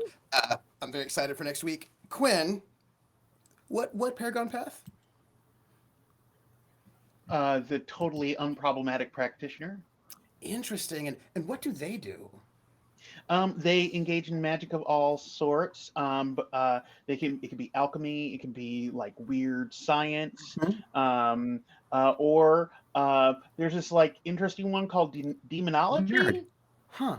I, that I'm I engaged have a in. question for you. It's just a question. It's for no reason. Oh,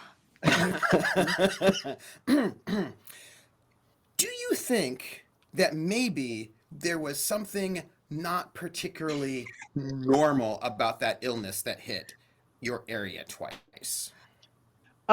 Yeah, I mean, one could consider it like something of a growing pains of a budding demonologist, right? I mean, because things kind of pop off when they go wrong, right? Yeah. Um, I might mhm. or might not know something about that. I'm just because look, I wouldn't worry about this, or I'm not trying to tempt you because Okay. why would I Yeah. do that? Yeah. Yeah. But Yeah. you know who might be able to give you answers? Demons. And I bet if you could like figure out a way to like Mm-hmm. Mm-hmm. contact them, harness them, make deals with them, I bet you could figure out what was going on. And I'm sure nothing bad would ever happen with a kind of obsession with that kind of a thing. You know. No, I mean, demons are just there to be asked things, Yeah. right? And they don't ask anything. I mean, they're all like little Mother Teresa's, Yeah. right? Yeah. I'm So sure no it's fine. obsession has ever happened out of this Yeah. one. Yeah. They're just giving. Yes. Perfect. Cool. But we do need to know what your family relations are like, the ones who have survived.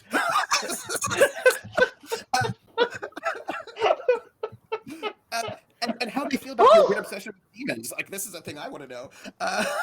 Quinn, what relations do you have left? And would you like to roll or decide what kind of relationship that you have with them?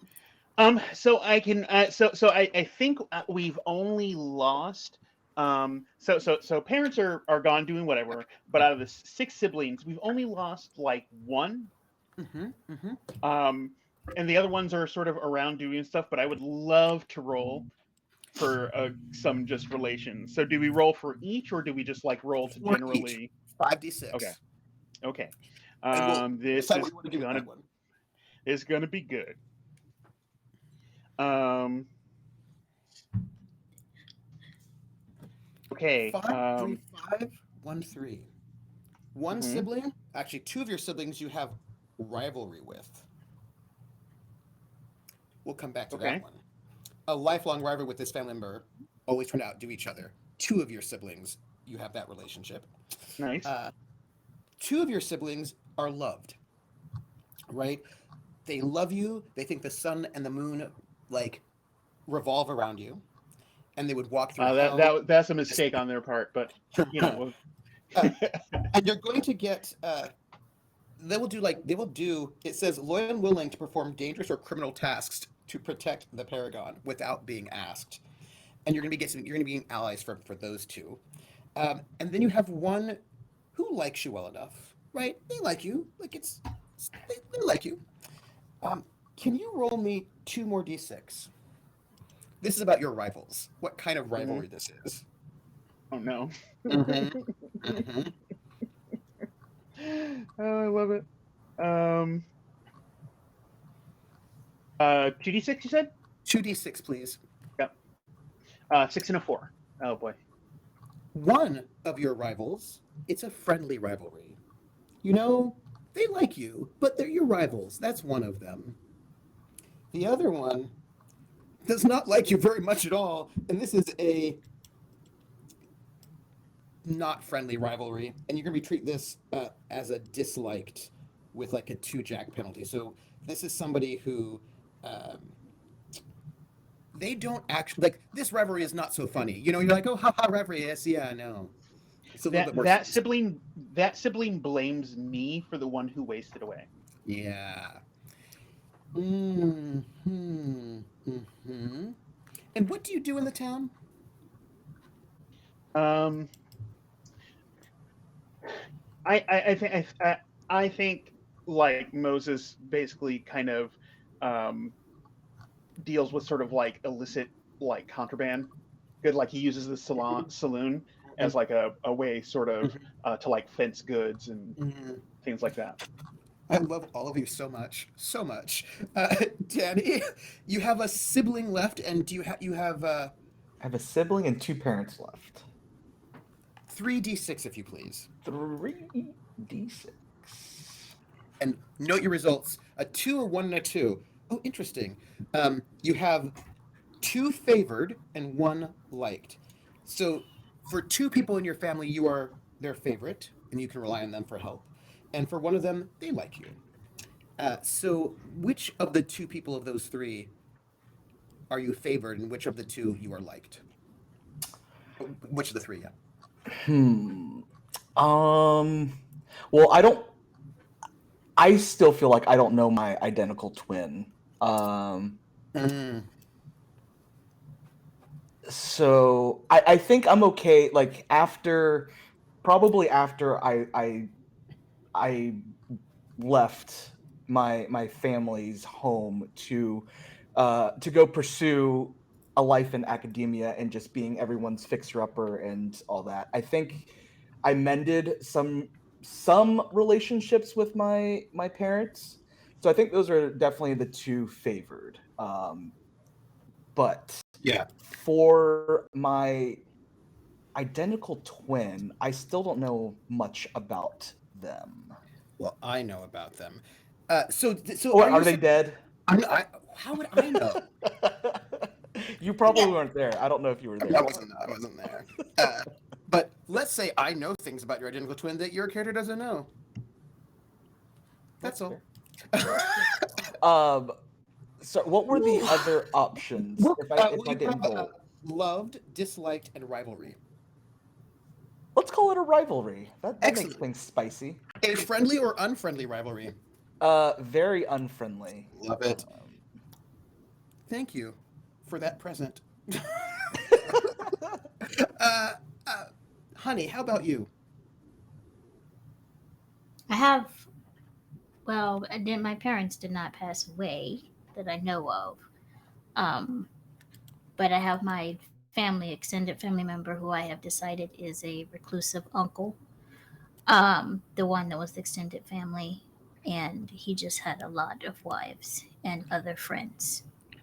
Roll a d6 for that person, or choose.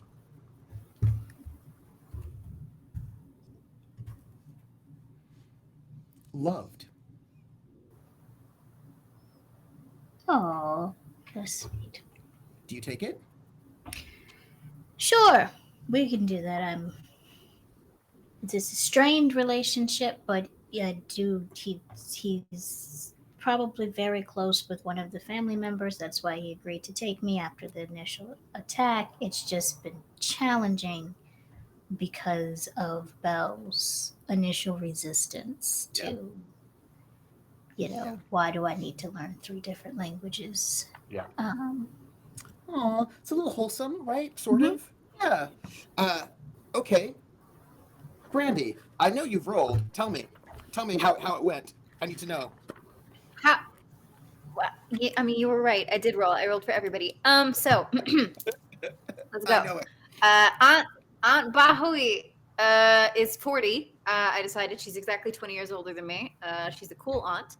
I rolled loved, which was very lucky indeed because I grew up with her. It would have been real awkward if Yep. she hated me. So Bahui is, I am very beloved to Bahui. I have the Mori as the eldest sibling, 27, liked. She likes me. Fair. We didn't really grow up together, so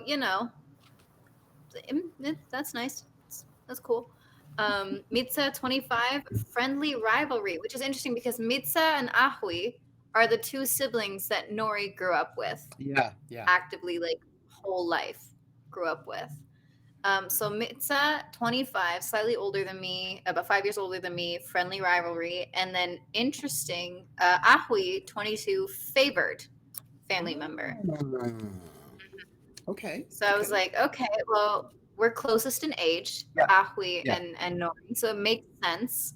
And then since I was like, well, if since Nori really took to the whole rodeo queen thing, I was like, maybe for Mitsa, who's 5 years older, who maybe didn't take to it as easily as Nori did, or maybe just is more introverted than Nori is. I was like, that could be, that could have been resentment, but it says friendly, like rivalry, and then I rolled friendly rivalry. I was like, okay, they love each other as siblings, but also I'm gonna beat you in everything that I possibly can, and when I can't, I will continue trying. And Ahui, it's kind of the whole like close sibling thing where like even if Ahui is older, like you can still have a lot of admiration for a younger sibling. Yeah. I assume I only have the one.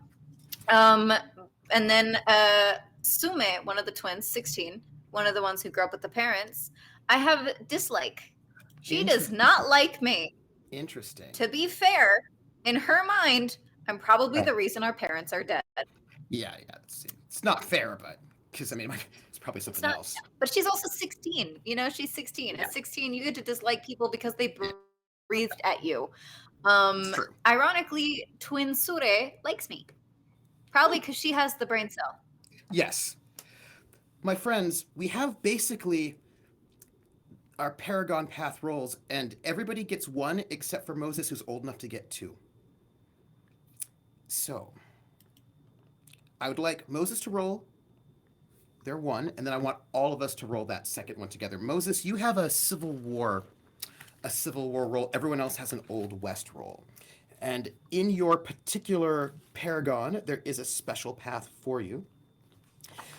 And if you could roll your Civil War to find out how the war treated you, what happened during the Civil War years for your character, I would appreciate, and then I would like all of us to roll, well, not me, because I'm just here to go and instigate, the Old West chart for your Paragon Path. For you, Moses, that's Is that a 1d8? 1d8. Okay. Nothing can go wrong here. Oh. It'll be perfectly fine. Yes. 1. Off to war. You were pulled into the war. Against your will or by choice? Was it by choice or against your will? It was definitely against my will, because we have that cute little saying in the family, bullets hurt but words kill. Bullets hurt a lot. They do. It is not insubstantial, the pain that they do, so I would try to avoid that if possible. Which side? Confederate or Union?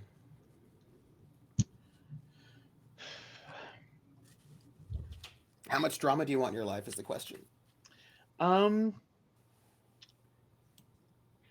Confederate, because I think he was running for something. Yeah. On Union, he's like, okay, I get to duck out of this if I go on this side. Roll a 1d6, and just roll a 5 or a 6. 5. Perfect. Actually. You were on a diplomatic mission. That's what you did during the war. They had you do some kind of diplomacy, quote unquote, and you're going to get some scholar skills out of that. So just ponder that. And for everyone else, all 4 of you now, I'd like you each to roll on your Old West chart, all at the same time, and then read them out, because this is now going to all happen at the same time for you all. So maybe at this point in time, you know each other, or you can see if you can pull this in together. 2, 4. That's Danny and Quinn. Mm-hmm. Oh man, this is perfect. But I have. You said the Old West? Yep, it's the last one in your. Well, I get a 1d12. Okay. Oh, nice. Oh, 12. Mm-hmm. And what do you have, Brandy, by the way? Oh yeah. 1 second. So I just want to know. 4. 4. So what all did you get? I crossed a line with my ritual. Okay. I'm sorry. You crossed a line, which I want to know about that one. Shocker. Shocker! I am shocked. It's a lot of running from you. I'm shocked. Uh, uh, uh, Danny, what about you? What Uh, is your I two? I got governmental agent. I used my genius for a governmental body, and I think Huh. something I did has caught the eye of a governmental body, and they want me really bad to start working for them. Mm, But I don't know, like I don't know if my heart is 100% in that opportunity yet. mhm, mhm, Brandy. Um, yeah, so I got gunslinger through my grit, determination, and skill with my weapon. I save people who need saving, or at least that's what I tell myself. Interesting. Okay, we've got a governmental agent. A lot of interest there. We've got this crossing a line. We've got some gunslinging. And what about you, honey? So this is going to be another one where I would like to roll one more time and then choose between those, just Absolutely. because. Oh yeah, this okay. Um, and the choices were either butt of the joke or survivalist. And butt of the joke can work in so much as to look at Belle, you would not think she has the experience and expertise, and all it would take is one attack or something that knocked her down for people to be able to try to point to that and say, see, we said. But the other one is survivalist, and that makes the most logical sense. Mm-hmm. But butt of the joke makes the most, how do I say that? It makes for more difficulty and challenge for her. Like the people that know her capabilities, the people that look at her and have heard things, whether they be true or not, don't assume upon how dangerous she actually is. Now we're going to note that this could have been a singular incident, right? There could have been Correct. one moment. And I want to roll. Can I roll? May I Mhm. roll one die? Would you Sure. mind? Go ahead. I'd like to roll the posse bonding event and see if all of these things can come together to end our stream. Okay. I'd Real like to roll quick the before you do that, I realized that I slipped on the PDF and I was in the wrong section. So Okay. I re-rolled. I Would- re-rolled. I did everything I need to do. So I re-rolled. I got an 8. I got That's Mighty Strange. Something odd happened to me, and the something odd I rolled was Ghost Riders. So I Oh, saw Ghost Riders, and my horse saved me. So sorry, I have to retcon that because I was accidentally in the gunslingers chart. I don't know why. uh, PDFs. I love that. So we have a ritual that goes wrong. We have some ghost riders showing up. We have this also being involved a moment with you being the butt of the joke, and also a government agent now being super interested.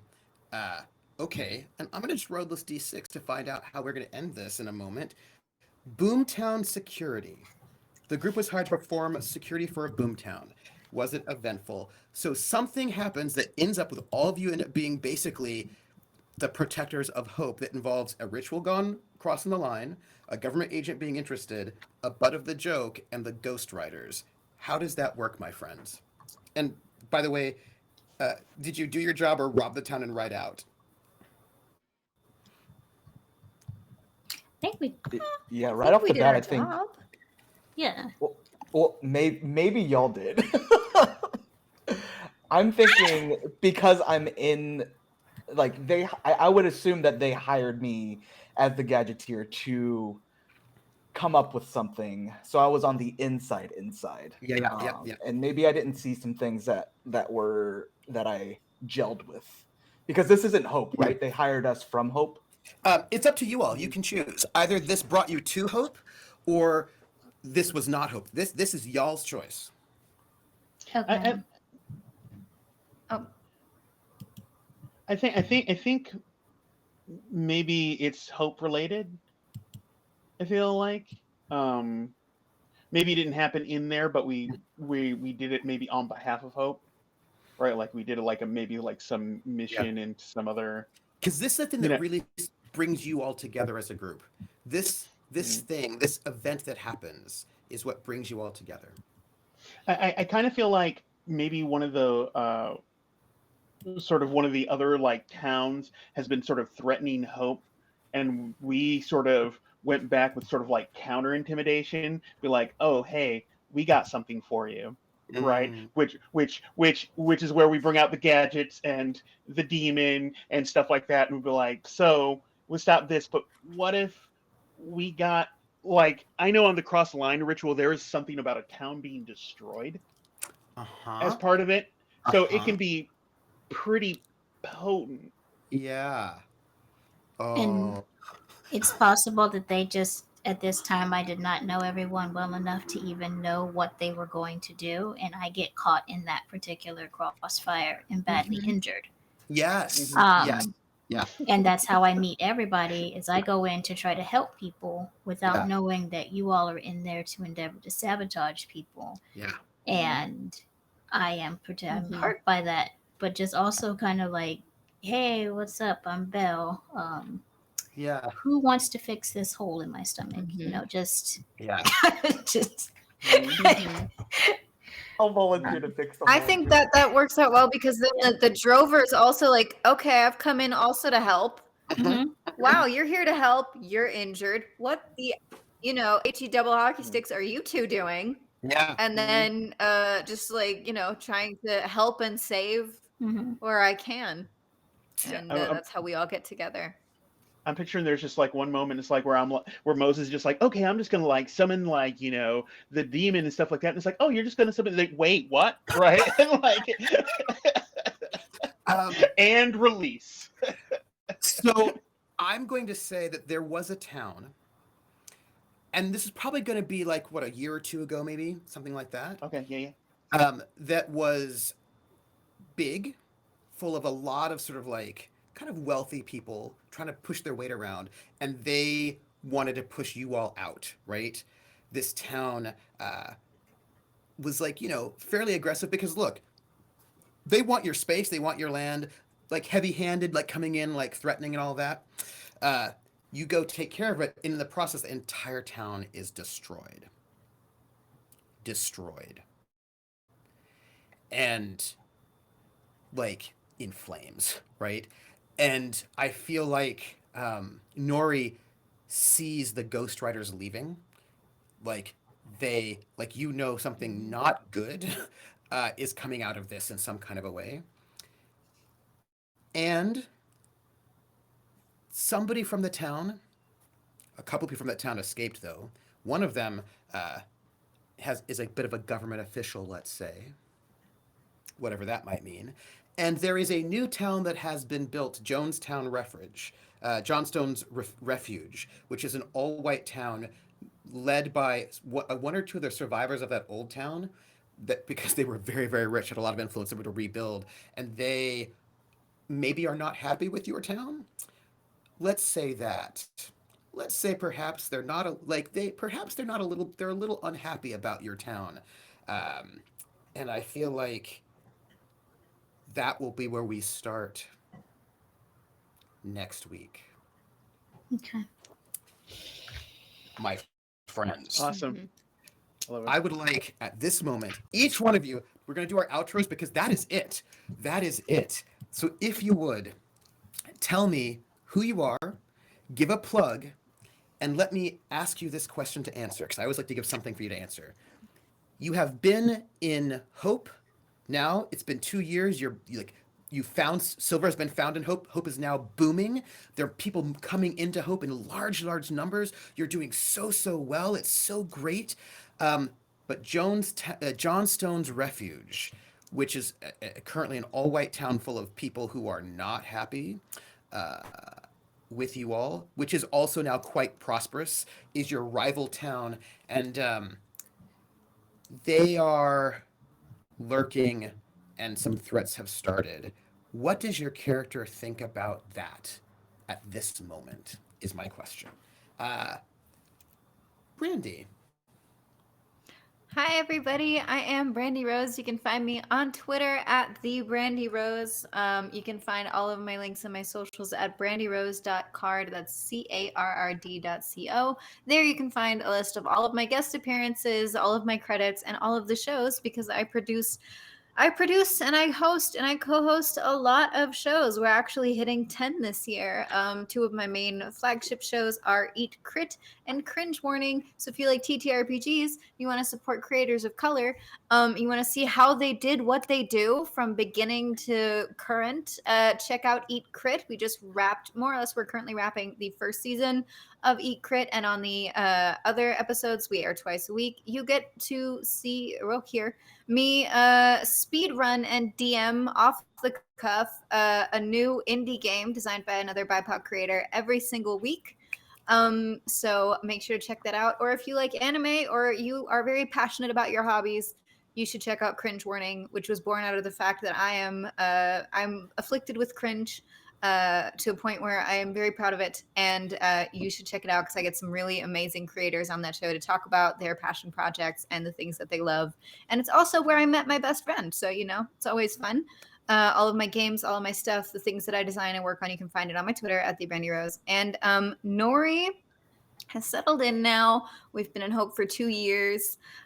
She has an NPC that I didn't mention yet on this stream that's probably coming and going and visiting and uprooting her life a little bit internally. And she's got a lot on her plate. Well, she's got one person on her plate, but he's a lot. And now with this coming in, she is righteously annoyed. She is confused. She's like, what? Why? What? We are just living here.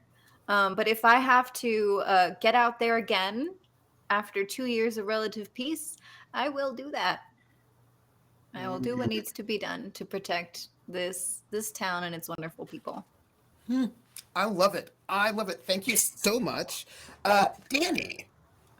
What's up, y'all? My name is Danny. You can find me all over the internet at Brutal Dan on Twitch, TikTok, and the Twitters. I'm the community manager for Roll20, and this game was, this is just the beginning, and I'm just like beaming already. Thank y'all, everybody, for joining us in chat. By the way, this was Thank you, amazing. chat. You can find me, of course, here Tuesdays, but also on Tuesday mornings. I am playing an actual play of Iron Edda Reforged with the amazing B Zelda that's in chat that has been helping us mod, as well with So DJ and Tracy as well.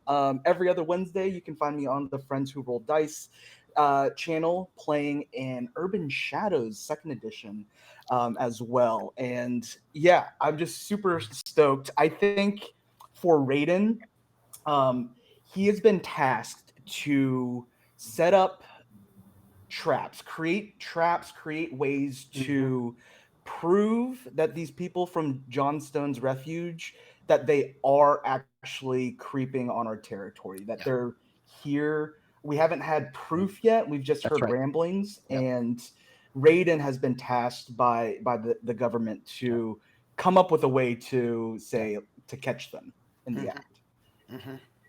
Yeah. Honey.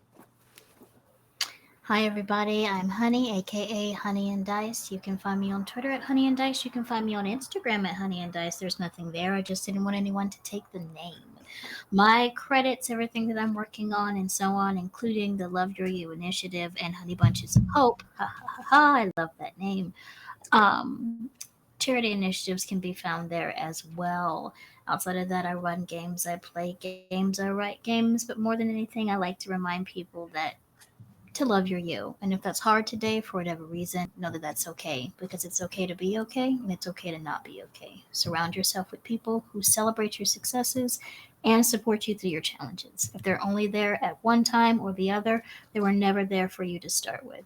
But I want to be there for you, and I hope you'll come back to watch us and participate in such a positive chat experience. And I hope to see you all next week. Belle really, like, when everything kicked off with the other town, she wasn't involved in that part. Like, she had just got out this way. And she spends a lot of time writing those letters to her uncle for quiet advice on how to proceed.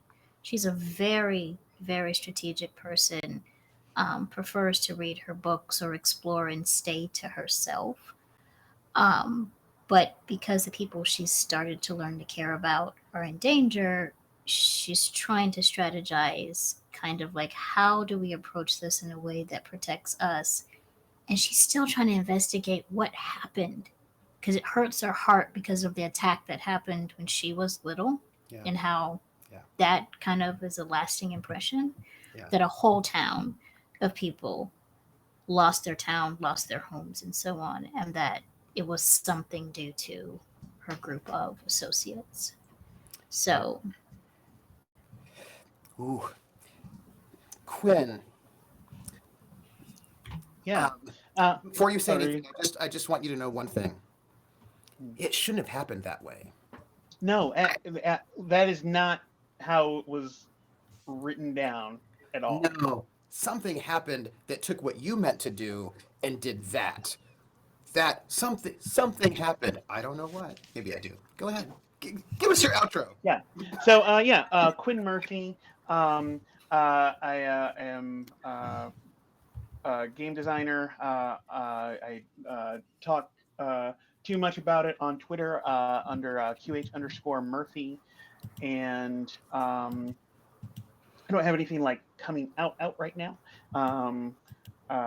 but stuff will be coming soon. And then if we're talking about Moses, so Moses, when you do as much shady stuff as Moses does, you I think practice, or he's very practiced at like selective amnesia / blinders, right? He's like, hey, I did something wrong here, cool, and now I'm going to do something wrong here, and he just kind of like compartmentalizes everything, and he usually has a bunch of stuff up in the hopper, but he's watched over the last couple of months all the stuff in the hopper dry up, right? He's got contacts in this town that just have just disappeared, like not talking to him. He can't find him. He can't find words of him.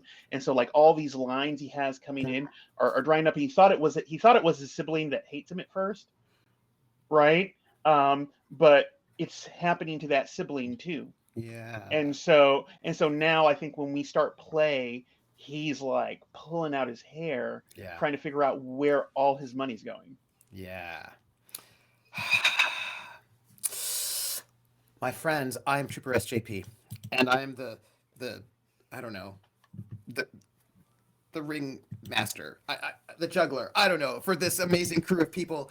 You can find me at Trooper SJP on Twitch on Fridays at 7 p.m. Eastern. I GM a Fate French Resistance campaign called City of Light and Shadow. You can find me there. You can also find me this Saturday at 4 p.m. Eastern at Table Story, where I'll be playing in a Tidal Blades game, which will be like fun and cool. And tomorrow you can find me on Other Doc channel doing a 1970s spy little one shot, and I've got an amazing afro wig because my hair does not do that anymore. And you can find me all those places. I love you all, and I will say I'm very excited for next week when there's a town out for revenge, and I'm sure that town was not doing anything nefarious before or after, but they were. And the governor of the state is going to come and visit their town on the last episode of our 4-part mini-series to see how it's going for political reasons. And I am sure that it will be fine, that our paragons, it will be great. It will be great. I'm sure we don't have to worry about any kind of wasting disease. We don't have to worry about a town that was doing sketchy things that might be out for revenge when the governor's on her way. You'll have to come back next week to find out what happens and how these amazing people fare. So thank you, all of you. Thank you very much for being here. Give love to people, to yourself, to people in your life, and use Roll20. It's pretty amazing. There's great stuff in here. You can pre-order the Roll20 version of Haunted West. Is available. Is the pre-order? It will come out in the second quarter, but right now you can go to the marketplace over on Roll20 and pre-order it, and we'll have all the stuff in there. The book itself is amazing. You can also get it at Darker Heat Studios. Go find it. It's amazing. Check it out. It's a great labor of love with amazing research, and the things are wonderful. Do it, have it fun, play it, and take care of yourselves, everyone. Bye.